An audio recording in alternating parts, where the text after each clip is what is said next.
seminaryo ng Birheng Maria, maningning na bantayog ng Lucena, alaalang ganap, karunungang likas, na sa Diyos lamang nagbubuhan.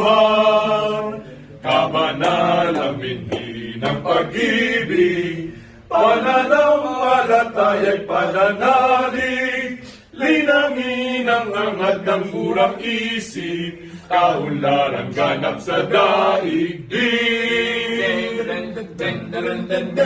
O Birhenang Monte Carmelo, ina naming minamahal, ikaw ang gabay at patnubay sa landas ng aming buhay. O Reyna ng langit at lupa, katis ka at bukal ng biyaya, ihandog sa puso't nagdadakila, seminarista mong anak, Diwata. Mabuhay ang mahal na Birhen ng Monte Carmelo! Mabuhay!